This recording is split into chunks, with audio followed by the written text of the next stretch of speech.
let's get this good little frequencies going too in here. Oh, beautiful. I love that.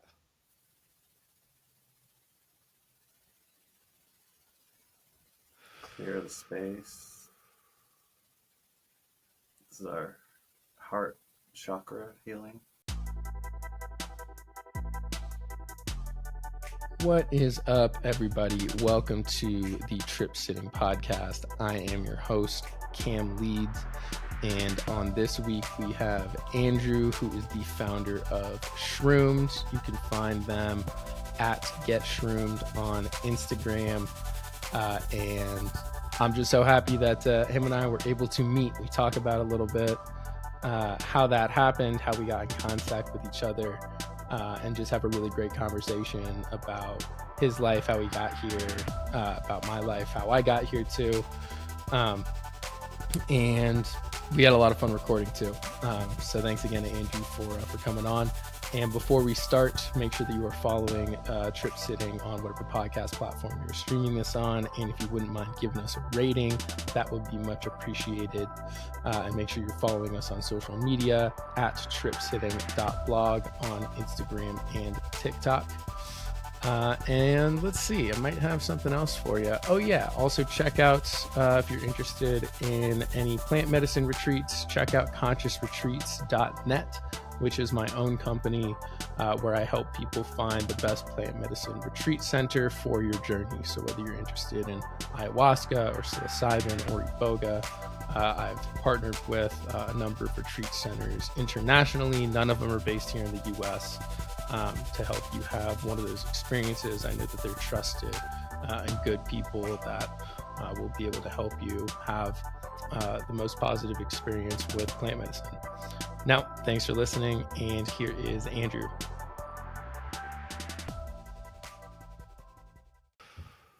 How do you feel? I feel great, man. I feel really good. I do too. I really do, actually, and I'm I not. I'm feel not more. just saying that to make you feel better. No, I had a little bit of little nervousness, a little bit of anxiousness, and I feel a lot more relaxed now, a lot more present. I feel for Yeah. sure.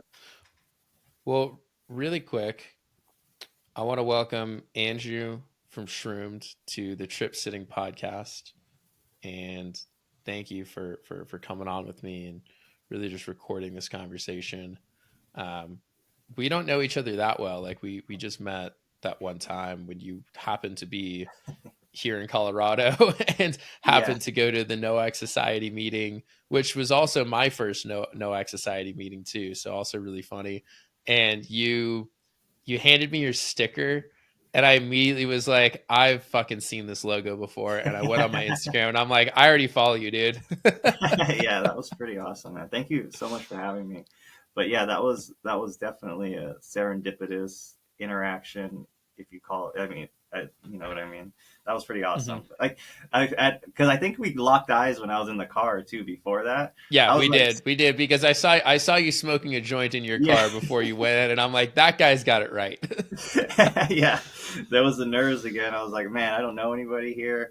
Coming in, just kind of, just seeing how it goes, and yeah, dude, that was pretty awesome. It was awesome. You're the first person I met there, and I'm really glad I did. And then we started talking. Didn't you had? I think you had a cultivating that same shirt, the cultivating wisdom shirt. And I was like, Oh, yeah, I think I actually yeah, was wearing this exact same shirt. I think you're right. yeah, That was not on purpose. yeah. That was funny, man. But yeah, it's awesome to meet more people in the psychedelic community, and even better to meet you. So that was a great moment for sure. Yeah, so I mean, I'm like I follow Shroomed and like I see your content, but like if someone were to ask me like what does Shroom do, like I don't know what I would say in a sentence. Like, so how do you explain Shroom to somebody That when someone's like, what is Shroomed? and that's exactly like that's a purpose. Like I do that on purpose just because I don't know what I'm doing yet. You know what I mean? Like like this started a few years ago. I'll tell you the first time I tried mushrooms, people like trip out because it was only in 2018 was the first time that I actually tried mushrooms. I was Hmm. always super scared of them. I did every other drug, but mushrooms was like the one I was just like, man. I I remember, think mushrooms. I think 2018 was also the first time that I tried mushrooms. Maybe it was 2017. No, I want to say it was the beginning of 2018. That's awesome. When I and that was the first psychedelic that I ever did too. Yeah, and I was always like, I remember in high school, I was with a group of friends, and these were like so-called gangsters back in the day. So we're like, okay, we're gonna all go to the fair. It was the county fair going on, so we're like, let's go to the fair, let's go have a good time. So they're like, we got mushrooms. So three of those guys took the mushrooms. I seen them eat them all. I'm like, no way, I'm not gonna try that, you know. So we once we get to the fair, it's like a 20-minute ride. We get there, and every single one of them is asking for their mom. They're like, I need my mom. I don't know what's going on. They're just and they just start crying, like bawling, crying. Like the toughest guys that I know are just crying their eyes out. So since then, I think like a lot of people, we get that scarred. We get scarred for life for seeing something traumatic like that. And but I started like getting into like the EDM scene in like 2013, and I still never tried psychedelics. Like I was still just doing weed and stuff. And then yeah, my friend gave me some mushrooms, and I took them, and I had the greatest time of my life. Normally, I would have to drink a lot just to have a good time and open up. But I tried these mushrooms, and I swear I made like 10 friends that day. Just going around talking to people. And that's the crazy thing that it does, man. It just opens you up so much. Yeah. And you also use mushrooms to help quit drinking too, right? Yeah, yeah, exactly. So that's really why I started Shroomed. So in 2020, like a lot of the nation and the world, we were locked down. We were so I COVID started in, I think, March is when we kind of locked down. My job was going great. I'm a recruiter, part-time recruiter now, but I was a recruiter full time.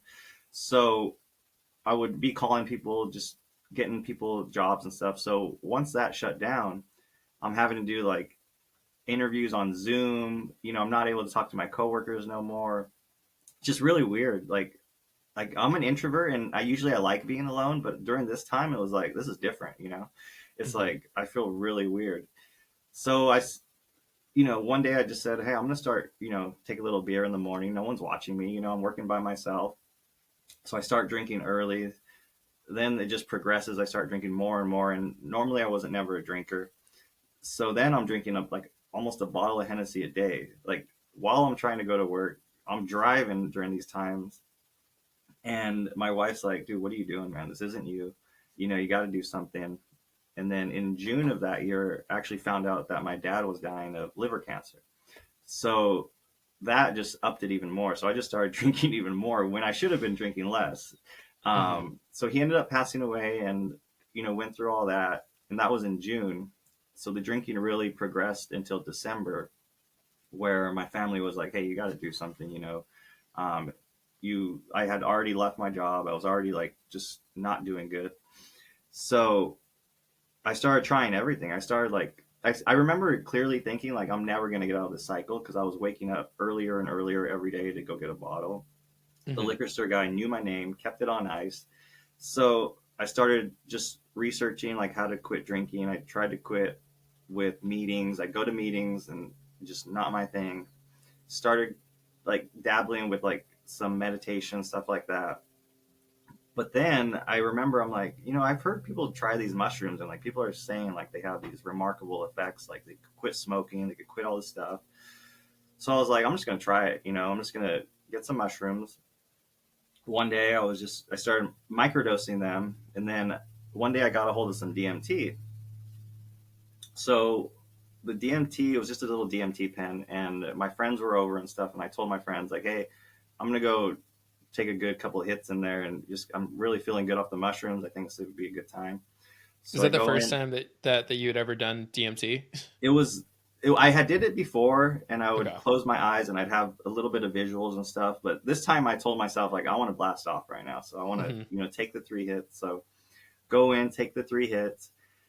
The last hit, I'm starting to see the same kind of the rooms that I'm starting to go in that I normally go into. And then all of a sudden I open my eyes, and normally when I open my eyes, I'm back to reality. But this time I open my eyes and I'm still seeing everything.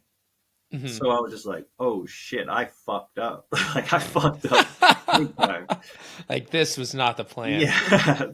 So I was in a room. So I come out of the room. I'm like yelling at my wife, like, come over here, I fucked up. Like, I don't know what I did. I think I killed myself. And my friends are just like, my friends are totally like, one's a principal, like, there's a teacher. They're just like, what's going on? So, Hmm. and then I start seeing like all the fractals and stuff. And then my wife takes me outside, and all of a sudden I look up and I'm just seeing the most beautiful. I see every star in the universe. I see them lit up for me, like poking out, like just flashing at me and like showing the Big Dipper, all that stuff. I just get an overwhelming sense of just comfort and just, I don't know, just that everything was okay. And Hmm. then I just start crying, and then I just start saying, "Oh, this is like," I just start having that I guess come to Jesus. Just everything was just so beautiful. Yeah. Um, Just like that heart opening moments of like finally allowing yourself to really like let it all in and let it all out at the same time, exactly. like I feeling safe to do so, feeling like the whatever's stuck inside can actually move through you. exactly. And I hadn't really cried too much, like over like my dad dying or anything, but it just all came out right there. Hmm. And ever since then, the next day I wake up, I felt great. I felt amazing. I didn't notice that I didn't want to drink, but I was still trying not to drink. Hmm. And the one thing though that I did remember, the next week I started listening to country music. And I used to hate country music with a passion. Like I would tell people like, "Oh, I like any music except country." And now I'm like, That's what I tell people now. "Yeah, you need more DMT." No, because dude, it's so beautiful, man. Like I went to a country music concert like 2 nights ago, so I'm like everything's so. Okay, I just want to say this. You're the very first person that I've ever heard tell the story of DMT turned me on to country music. Dude, it was so crazy, man. Because I love, like, I'm a big fan now, like, big That's so fan. funny. And so then, I continue on with my life, and I'm just, still trying not to drink. I'm still going to these little semi meetings just to keep me kind of in the motions of not drinking. And then about a month later, I'm looking at alcohol, I'm looking around, and then I'm like, wait a second, I don't want to drink that. Like, I'll never drink that. You know what I mean? Like, Hmm. it all put everything in perspective for me, and it was just like, it just made me realize that I never want to put that in my body again to make me feel the way I did before all this happened. Like it's weird, man. It just makes you just, I don't know. People say that the psychedelics rewire you, and I really think it did at this time. Yeah. Um, and that's what really helped me. So the mushrooms combined with the DMT, like my 3 years is coming up on December 17th, and like I would Wow. never have thought ever that that would have happened. Yeah. Um, Have you gone back to that combination since of mushrooms and DMT? I've done it. I've done that, yeah, a couple times, and it does help you. I feel like it helps you get to where you want to go a lot quicker. And then I even had a conversation with Dave from the Zide Door, and he Oh was yeah, telling me Dave Hodges. Hodges, He's yeah, been on. Yeah, yeah. He's been on the podcast. nice. So we were talking, and he was like, "Yeah, no, we've found that taking the DMT or taking mushrooms before it really gets you there quicker." And I'm just thinking like there's like DMT in the mushrooms too, or it's very similar to DMT, so it helps you kind of Mhm. get there a little bit. So Well, so I just had this experience not this past weekend, but the weekend before that, where I did MDMA, and while I was like in the MDMA trip, I was smoking my DMT pen, and it just like essentially while I was on the like I was just at literally just like a fucking rave, like I was just at like a yeah, house music show, but it was like a very very nicely curated house music show.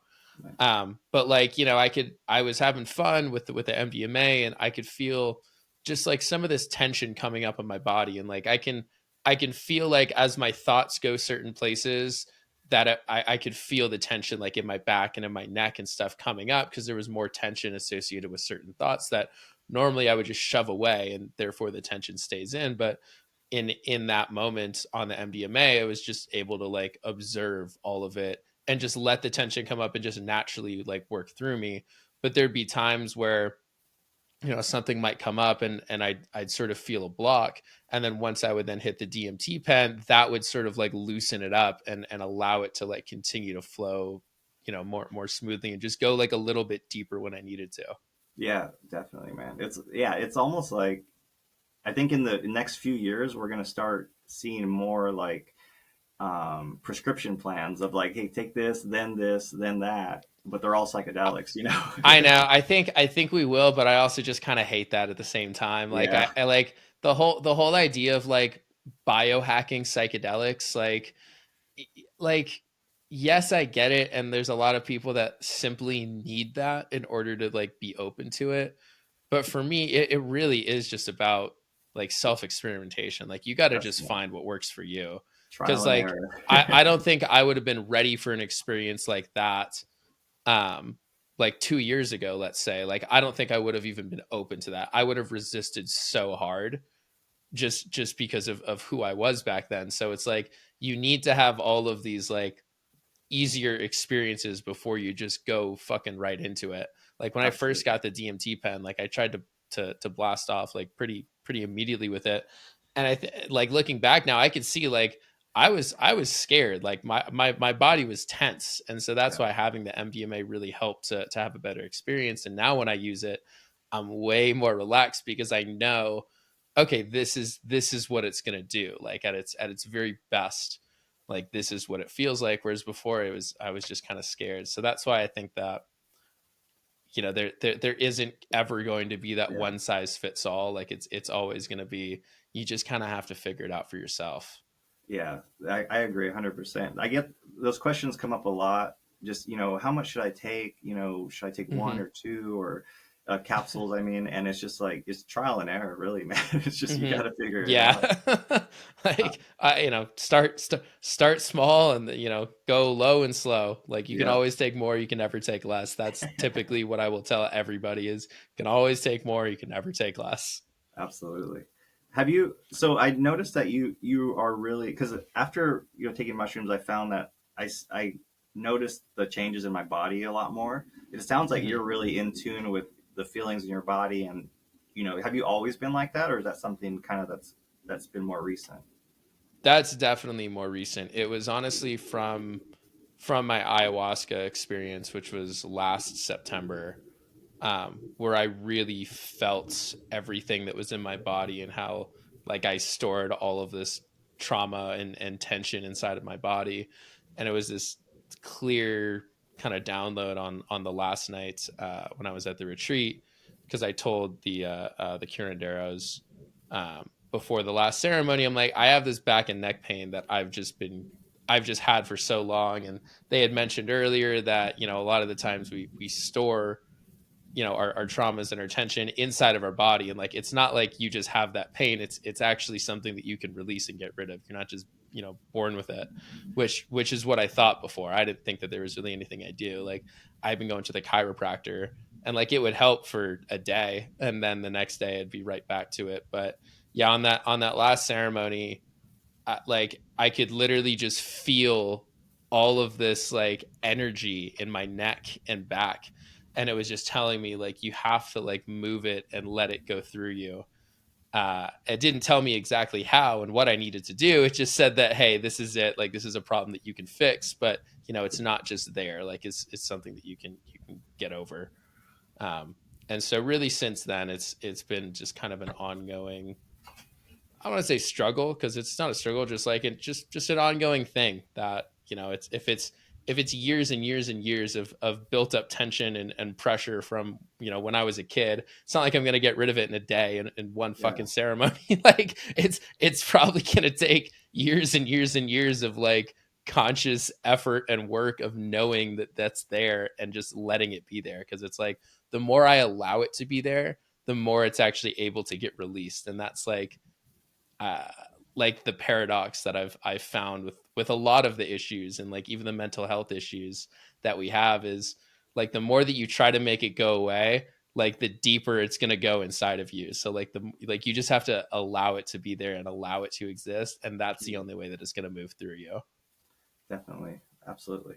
I never Has that really, been something for you too? no, absolutely, man. I just feel like, Yeah. well, just because I think when I was drinking, like we're always, doctors say that we're just inflamed when we're putting bad things in your body. So it's when Hmm. your whole body's inflamed like that. It's like you don't know where it's coming from or what it's doing. But then once you start slowing it down, you can start to pinpoint, okay, it's more here, and then start working towards that. But I, it's funny you put it more into words, like releasing the tension and stuff, and I just felt it, but I never really knew what was happening. So that actually Hmm. opened my eyes to some stuff too. Because when you take the DMT, it just feels like a whole weight's been lifted off your just shoulders. Literally, Man. like It's I crazy. feel this wave of energy like going through me. Like I said, I just took like one little hit of the DMT pen before we even started, but like it helps me settle into my body so much and just be able to feel everything that's happening there. And like that's it. Like that's all I need. And getting that sense of presence from that. Like to me, presence is being able to feel into my body and just be comfortable with whatever's there. Yeah, for sure. Normalize microdosing DMT. Let's go. I think I very much think that we should. I think that that's something that honestly needs to be explored a little bit more. Definitely. Yeah. Like there's, I'm curious. What is your stance on microdosing mushrooms? Like, do you microdose? Oh, I mean, I microdose. I mean, I think I mean, I can't say I microdose because I take more than a micro. Okay, Um, but I know for a fact that a high dose for anyone like suicidal or anyone really going through some issues, they need that high dose. Like yeah, that's really how you got to start. Microdoses are more like a maintainer, kind of keep you feeling good through after the experience. hmm, But I mean, I'm a firm believer of microdosing, even just for people that want to at least get started. I think it's a good introduction to getting people hmm. into psychedelics and into mushrooms. So I mean, I'm a big proponent for sure. I truly do go back and forth on it because here's like I have been on microdosing schedules before, like a whole month I microdosed, and like I do think that it helped me, but I also do think that more so just the fact that every morning I'd like set my intention and I'd make sure to journal, and I'd just be again very very conscious and intentional of the fact that I was microdosing. I feel like that more so was the thing that helped me have a better day than necessarily like the mushrooms themselves. Like if I don't feel anything, I'm not Yeah, sure if that's the thing that's actually doing it for me. But I am all for microdosing, and I do think that it is something that can warm people up to the idea of taking that macro dose. Like I think that exactly. there are quite a few people that are just scared, and they have every single right to be, of like, well, what's going to come up if I take way too much? So like being able to start with that really really small controlled amount gives them the confidence to then be like, okay, I'm ready. And I think that that's the most important thing that microdosing can do. And then I do agree with you too that I think microdosing after those trips, it can help with like the maintenance of it. Yeah, So like whereas like now again back to the DMT pen, but like it can now kind of take me back to that spot that I was in when I was on MDMA, and actually like taking some pretty good deep breaths. Just one little small hit can kind of take me back to that place and remind me of that feeling. yeah, for sure. And and when we say microdose, I mean that's kind of like a. So this is a good question because there's when I give a microdose to someone, a lot of the times the people want to feel it. So I give them either a stronger mushroom Hmm. at like a 0.200, like penis albino penis. And that's usually a good one where they can probably feel one capsule, but then two capsules they could definitely feel it. And Dude, there's honestly, I get just real quick, like I get like anxious like when I take a microdose and I can start feeling it immediately. I'm like, this is not what I wanted. Like and I'm like, and then I like sweat for 45 minutes and then I'm fine and then I have a great day. But like when I take like a stronger microdose, I usually like don't feel good. Like I either need to just go to like point 0.5 and just kind of like go for like the more museum dose, or yeah, really take like 100 milligram microdose. yeah, it's really hard to get the right what you like. But I think people like a lot of the people that I help with the microdoses are veterans, And Mhm. there's some of the people who have just every day, just they can't even get up in the morning. So when Yeah. they mix it with like a cordyceps or lion's mane, which I also highly recommend, like I don't think you should just take psilocybin. I think you should definitely take a stack with like cordyceps and lion's mane, Mhm. just because it's almost like that's your multivitamin for the day, you know? Yeah. Um, but yeah, it is there is in microdosing. It's weird right now because you talk to any person that provides a microdose, they're going to tell you their microdose is the right one.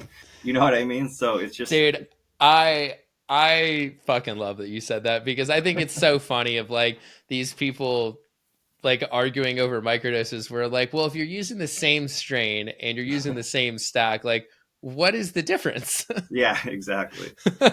And I think, but I do think like a hillbilly or like more of like a golden teacher.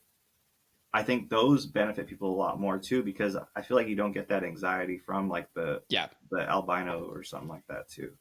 I think people are like, especially just what I see on a lot of mushroom growers in general, and people that want to buy mushrooms is they're all like, give me the strongest fucking thing that you have. Like Yeah, that's because like it's like a bang for your buck thing. Like it's like if you were to go to a brewery, back to alcohol, but like if yeah, you go to a brewery and you're just ordering beers based on the ABV, like yes, I get like you're gonna have more alcohol, but like do you want that? Like does that one necessarily taste the best? Like I don't know. It's like yeah.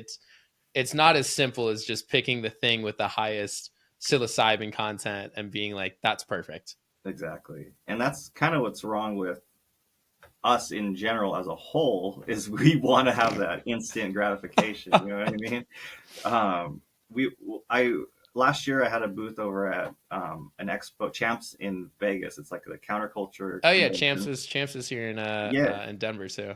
So I go there. I'm all excited because I got my lion's mane gummies. I got my, all my functional stuff. The stuff that's gonna really make you just healthier in the long run.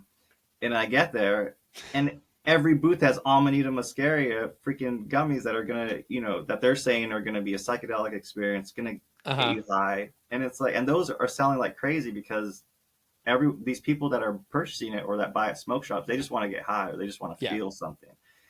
And that was disheartening because more and more doing more and more research into like Amanita, it affects the GABA, makes you tired. I'm like, Yeah. and Amanita is such a Amanita sacred is like a mushroom. sleeping thing. Like for anybody listening to this, Amanita is not a replacement for psilocybin. Yeah, I've actually never taken Amanita. I actually have a tincture of it that I just haven't taken yet.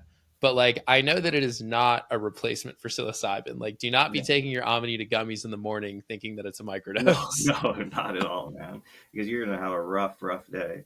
And a lot of the people making them are just not taking the right precautions to make it an edible, product.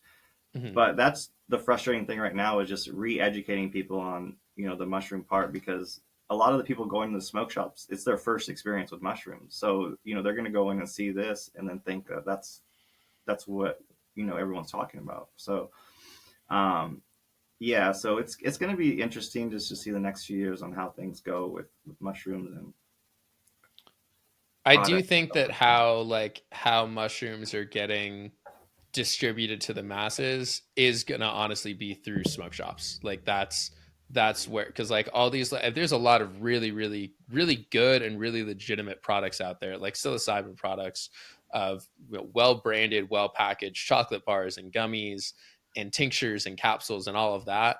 And the smoke shops and the head shops that those are the people that are buying it and selling it under the counter.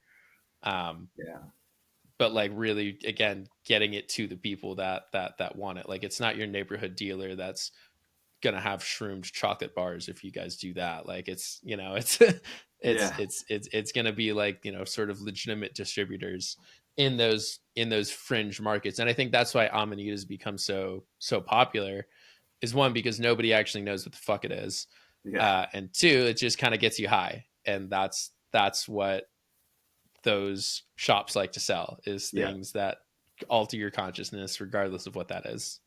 And whoever has distribution is going to be the winner, man, because that's all it Yeah, is. It's crazy. So which is hopefully, which is kind of scary. Yeah, seriously, man. But it is pretty cool seeing like just so many just people that are just doing it. You know what I mean? There's a lot of Hmm. mom and pops that grow mushrooms who are just saying, screw it, let's get this medicine out to people. You know what I mean? And Hmm. I think the more people that do that, the harder it's going to be to put all these strict laws on it. I mean, I say that, but look at marijuana. It's legal Yeah. in only a few states. Um, Yeah, but and marijuana is hard to grow. Like yeah, mushrooms yeah, are really easy to like. I mean, if you just get an all-in-one mushroom grow kit, like you literally don't have to do shit. Like as long as yeah, you don't fuck up the injection, which don't get me wrong, people still do. Like you still have to be clean and worry about contam. But like a lot of those, as long as you do that in 2.5 months, you're gonna have like an ounce of mushrooms, and it yeah. costs $25-$30. Exactly. So, I mean, hopefully people start growing their own too. I think that's going to be cool to see. And then I don't know, it's That just getting so big. Oh, every day there's so many more people that are getting into mushrooms, and it's just so exciting.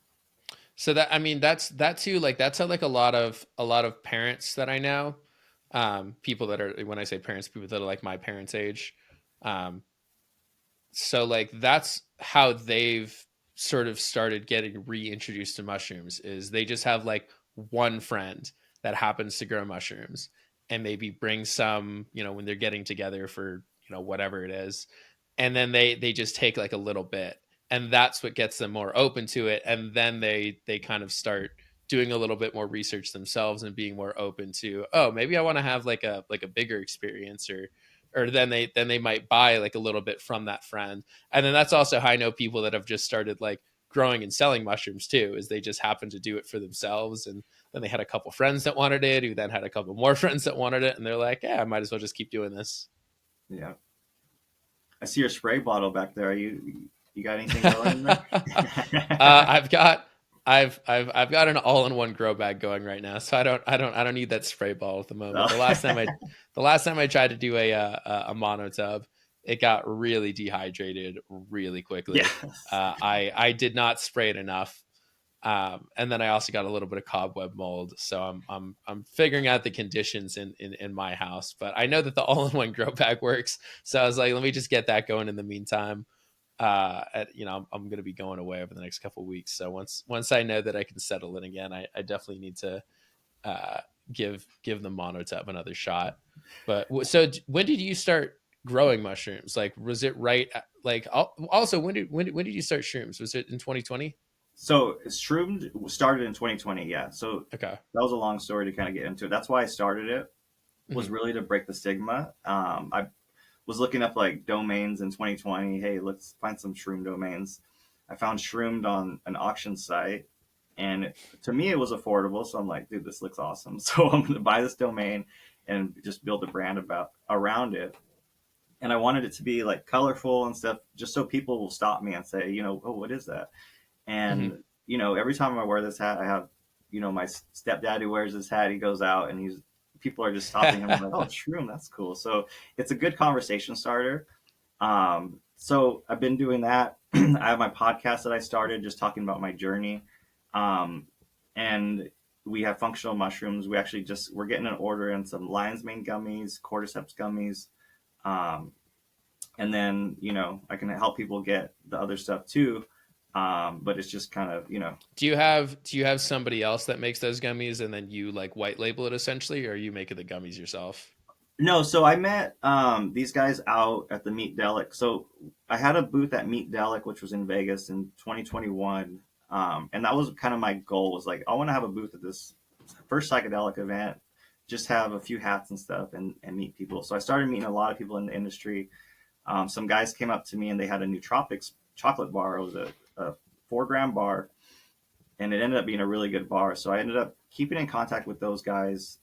They're out of LA, and they're the ones who make the nootropics gummies, the chocolate bars, and I've always trusted their stuff. They use fruiting bodies, so um, it's always been a good product, and people love them. So I do like to try other ones too, but it's really hard to find a really good gummy that you stick with that people like. So Hmm. um, that's why I've kind of went with these guys. And I grow here and there, but a lot of the stuff I get is sourced. So I source it from from some quality growers that know what they're doing, just because Yeah. I just finished a tub right now, and I was like, oh, I'm gonna get these huge mushrooms, and I don't even know if they're here, but they're just this little thin, just little capsule. I'm like, it's like not gonna work.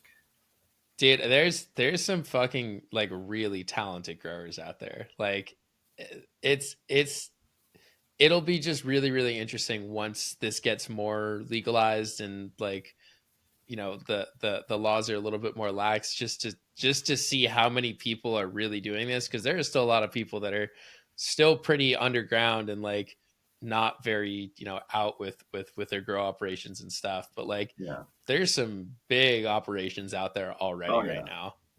I've seen some pretty crazy stuff. Some pictures of some places, and I'm just like you see stuff, mushrooms growing, and you're like, I didn't know mushrooms can grow that way. You know what I mean? And some of the Uh-huh. stuff I've seen, some with just outdoor sheds with just all the soil's just out. You know what I mean? It's just, it looks like a white mushroom button farm, and they're growing Uh-huh. cubes and stuff. So it's crazy. But what do you think about that kid that was out in, was it like Alabama or something? That huge grower that got busted. It's like $21 million worth of mushrooms. Did you see I that? didn't even hear about that. No. Oh, When did dude, you that gotta see happen? that, man. Yeah, he was in Alabama. He had a clandestine like lab going on, Uh-huh. and the only reason they caught him was because it was the dead winter, and he's running like all these AC machines outside his house. Uh-huh. Yeah, and yeah, it was probably the biggest grow that they've gotten so far, though. Damn. In Alabama of all places, that is not a place you want to get Yeah, that's caught with not where it was mushrooms. definitely. Yeah, it was definitely a place you don't want to be. Of all the states that I think of would be, maybe a little bit more lax, it's not one of them. Yeah, not one of them at all, for sure. So like what was the inspiration behind like starting Shroomed? You said it was to really break the stigma. And like how did you even start? Like what did that look like back in 2020? So I obviously was still working. I used to work at a company called Zappos.com for about Oh, six I know years. Zappos. Yeah, they're online retailer. Really, just the CEO is super big was super big entrepreneur. I He was had a weird story about his death, man. That Yeah, was a we could even weird talk story. about I that. I so I so like I love Zappos. Like when I first heard about Zappos, like when I was a kid, I remember just ordering shoes and actually just having like an incredible customer service experience, because like the shoes were fucked up and they're like, here's just another free pair, like keep the ones you got. And then I read more into it. In college, I ended up doing like a whole presentation about the CEO of Zappos, Yeah, whose name for whatever reason is Tony just slipping Shea. my mind. Yeah, Tony Shea. Um, like about him and about Zappos and all of that. And I remember, also reading his book. I read that too, and like the 10 core values of Zappos were based on like the 10 core values of Burning Man. Like Yeah, he literally just like copy pasted them. yeah, And like just the whole structure of it was no hierarchy. It was all just horizontal for the most part, with like all these individual teams. yeah, um just really cool. But yeah, he then just like mysteriously died in like a house fire, like yeah. He just was. out of nowhere. Yeah, it was. So yeah, he struggled a little bit after COVID actually as well. Started getting into doing whippets a lot, and I guess Hmm. his he was so off that he thought he was just superhuman, and he was the chosen one and stuff. And he was in a room with like a bunch of candles doing whippets, and the room just took off on him. So Damn. Yeah. it's a weird story. I have my own theories on everything because he had no will and stuff. Well, So yeah, he's I also like also too, like he was like where he was living was like this like community that he basically just like bought every single house in the community and paid like his friends to come like live there. yeah, Like he would literally offer to like replace, he'd like, I'll pay you like 1.5 to 2 times your salary yeah, to quit your job and just come live here. And so yeah, like everyone around him was, scared to say no pretty much, because he's paying, he's basically paying them. exactly. So like he just had a bunch of yes men around him. Exactly. And his friends all like he would say like all my friends are getting younger and I'm getting older and stuff. But So Zappos is really the inspiration because I learned so much from Tony. I was in the HR department there. I started in the call center, worked my way up, and then just got more involved in with a lot of the companies that he was bringing in, and he would do tours every day. We'd have new people coming in every day for tours, big CEOs and stuff, and it just inspired me to really want to do something on my own. It was really an entrepreneurial type company. I left that company in 2014. Then I moved back to California, and that's really since when I moved back, I was like, I want to start. I got to do something on my own. I got to do Mm-hmm. something. So I got into the cannabis industry, and I had a brand in there. Then COVID hit, and we ended up just shutting that down before it got too bad. So, um, and then when realized like these mushrooms saved my life, and I stopped drinking, I was like, I gotta just this is my passion. Tony always said, find your passion and work towards that. Do what makes you Mm-hmm. happy. If you're not happy at your job, then it's not the right place. So I just started thinking like I'm gonna try to make something out of this. So just started the brand, started making shirts and hats while I'm still have my job. I'm just doing the Instagram stuff and started the podcast. So it's really just Were you really like after. fully out of the psychedelic closet to like your friends and coworkers at that point, or like were you still No, no, not careful at about all. who you talked about it with? Yeah, no, that's a good point. I was definitely very careful on who I talked about Uh-huh. it with. Yeah, actually, a crazy story is the reason I left Zappos. I uh, left Zappos because there was another startup they were starting downtown Vegas, like the downtown project. Brought a lot of people that had companies down there. So I left to go to this company. It was supposed to be like a Tesla Uber company. So their Teslas were just going to come around and pick you up driverless, whenever you needed Mm-hmm. it on demand. So I leave Zappos, I go there. They tell me, hey, you got to go take a drug test. So I'm like, okay. So I'm like all ready to take this drug test. I got my fake pee ready to go. Yeah. I get into the place. They're like, oh, it's going to be a swab test. And I was like, what are you talking about? It's like, they said it was going to be a pee Oh test. no. So I was just like, so I told them, like, okay, I'll come back or whatever. And then, Yeah. so then right there, it was just like a red flag. So Yeah. I come back and they're like, no, you're right. It is a pee test. And I was like, oh, okay, good. They're like, but we're going to watch you now. And I was like, what? Oh no. So I was like, oh, shit, dude. So I ended up failing that drug test and I had already quit Zappos.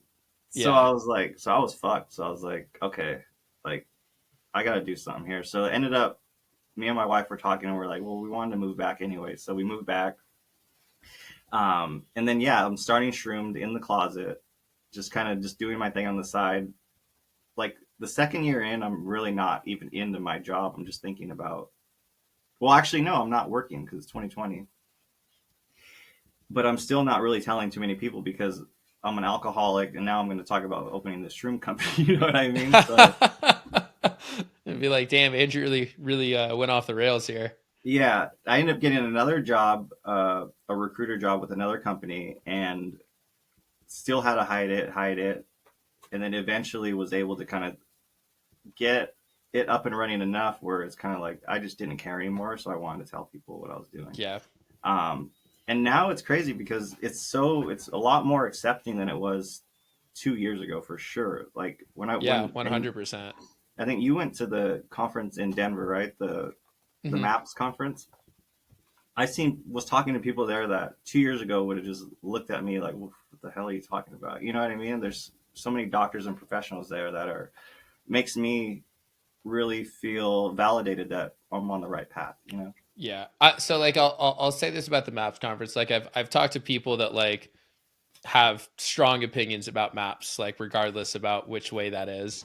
But like say what you will about MAPS and about that conference, what that conference did do, and you can't deny this, is it gave so much legitimacy to what we're doing to be able to say that there was a conference with 12,000 people from literally all across the globe that came in and literally took over the city of Denver for an entire week. Yeah, And so being able to be like, oh no, there's a huge and like it got nationwide coverage. Like it was not just a small little psychedelic conference. It was like truly you know, a freaking spectacle. I mean, again, they had the celebrities, and like, again, say what you will about all the celebrities talking about psychedelics too, but it gives legitimacy to the people that are smaller, gives legitimacy to someone like me to be able to be like, this is what I do. And then yet when someone's like, oh yeah, wasn't there like a big conference about that, they would be like, yes there was. Yeah, This exactly. is legitimate. This is not just me just doing a bunch of drugs, which you know, it is that too, but it is also more than that. Absolutely, yeah. It was cool. I mean, it was cool seeing a little mix. There was a lot of people were in suits and like business attire. Then I'm here like just in my shroom stuff, and it's just like, I was in a tie dye like I think yeah, every day. that's awesome. But um, yeah, so it's and that's what I tell people, like it's not hard to start your own thing. You know what I mean? And people need to realize that. Like you can get out of this matrix of this like 9 to 5 if you just mhm. put your mind to it and really not care about what other people are saying. You know what I mean? Like, That's the biggest thing for people, and like that was the biggest hurdle for me too. It's getting over like your own judgments of caring about what people think, like of essentially like you've built this life for yourself, and you've built this whole identity for yourself based on whatever it is that you do, based on your current work life balance and your current 9 to 5 and all of that. It's just being scared to leave that, and being scared of what people will say if you stop doing that. That's the biggest hurdle at the end of the day, which, you know, I like, I don't want to minimize, like that is absolutely there and it's absolutely real, but like it's all in your own head. yeah. Well, just think about like, I don't know how old you are, but I'm 38. So in high school, I was the stoner. Like there wasn't too many stoners in school, and like it was me and a few kids that would leave at lunch every day, get high, come back to school. You know what I mean? And Uh-huh. we were just those kids. But then like 10 years I was later, the kid that was judging the stoners in high yeah, you school. fucker. Yeah, yeah. 10 years later, all the friends that were judging me are like, "Hey, you got any weed? You got any weed?" I was like, "What the hell?" So now I'm just like, I know in 10 years it's going to be normalized. So I'm like, let's get an early start to this, you know? I remember some kid in high school like came to high school on acid, which like, one, come on, man. But like I remember thinking at the time, knowing nothing about acid or anything like that, I remember like thinking like, God, that guy is such a fucking idiot. Like I would never do something like that. And now I look back and I'm like, damn, ballsy move. I respect it. Yeah, where is that guy now? Dude, they on like, I want to like, I need to get him on the podcast. Yeah. This guy was hip to that shit way before I was. But like you said, I think it's there for you at the right times. Like I don't know if someone in high school taking it will understand what No. they're getting from it. You know what I mean? Or how Yeah. they've changed. So I don't think that anyone in high school has any true intention with anything that they do. Like when you're growing up, you have so much shit just thrown at you at a daily basis that like all you're doing is trying to sift through the information that people are shoving into your mouth and trying to figure out like what you need to keep and what you don't. Like you have almost no time to think of any original thoughts for yourself. right. Like I mean, and like I'll say this too, especially when you're like, you know, more like upper middle class, is like, you know, you're told, hey, you're supposed to go to school, get good grades, and go to college, and like your whole childhood is based on that narrative right there Yeah. of grow up, go to school, get good grades, and go to college. Like you don't have time to think that there's like another option, which Yeah. is to not do that. Exactly. Yeah. Start your own thing. Hmm. But and then when they go to college, they just go all crazy because they didn't go crazy earlier, you know? Yeah. Hmm. Yep. Yeah. I mean, blacked out probably like every weekend. You know, anytime somebody puts something in front of my face, I'm like, yeah, sure, like I'll do that. Uh, and yeah, once I graduated, I think that gave me the time to actually then sit down and consciously do things and more intentionally do things. But it still took. I mean, it took time and it took conscious effort, like to get here. Like the psychedelics helped, and like without all of those like earlier wild recreational experiences, I don't think I would have gotten to the place as quickly where I was ready to actually sit down and like intentionally do this. Yeah, for sure. That's yeah, no, for sure, man. Well, that's all I got for you, man. Time really flew by. It I did. That's really crazy, man. I really appreciate you coming on. I appreciate you sharing your thoughts and telling your story. And I'm so glad that we just serendipitously met at that Yeah. one random event Like, I got to tell you one in thing though. Boulder. Okay. Since because I didn't realize you're such a Tony and Zappos fan. So Tony, the reason why he wanted, because we were headquartered in Henderson, Vegas. Uh-huh. We had a big open. It was just everyone spread apart and stuff, and he wanted to move everyone to downtown Vegas Yeah. because he wanted everyone smart, everyone thinking the same, everyone going to the coffee shop and having serendipitous interactions with people. That was his thing. His whole business was based off of serendipitous interactions. So whenever you'd go into Zappos, everyone would have to go through the front door because he wanted people to see each other and talk to each other. Mm-hmm. So when that kind of happened, I'm like, oh shit, this is this is how things. You have to notice those things, because if you don't, that's what I call luck. Those are things that just things like that you have to notice. And I think when you open yourself to like psychedelics, it really helps you. I don't know if it helps you connect more. It just helps you realize that there's connections around you, and you just need to take advantage of those connections. I think it's the latter. It's like those things, those moments, they're happening every single day. Yeah. Like every time you step outside, there are those little moments that are happening. It's just, are you present? Are you conscious enough to be able to see those moments happen and then take advantage of them? Yep. Oh, and one more thing. Yeah. So this is even crazier, because when I got to Denver, I get into my hotel and stuff, and I'm like checking in. I get in the elevator, and there's two other guys in the elevator.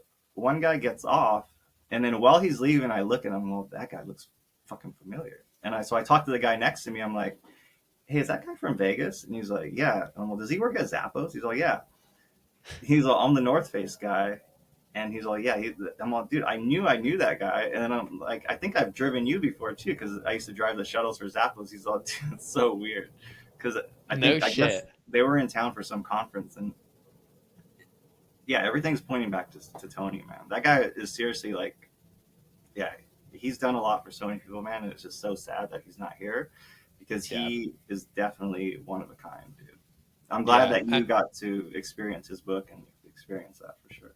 Yeah, I mean, I could talk like also too, like about moving everybody to downtown Vegas. Like he also put, I think it was like $300 million of his own money just into all of like building up all of downtown Vegas. Like not just Zappos.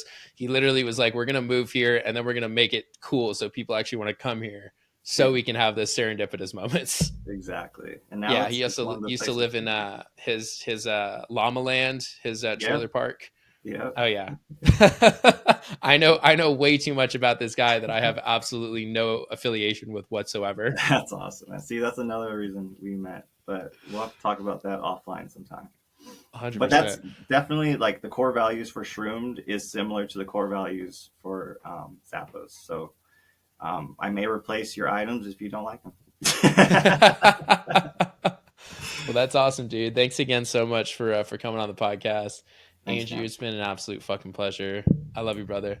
Thanks, man. I love you. Stay shroomed. Till next time. For sure, man. Thank you. Thank you, everybody, for listening. And thank you again to Andrew for coming on the podcast.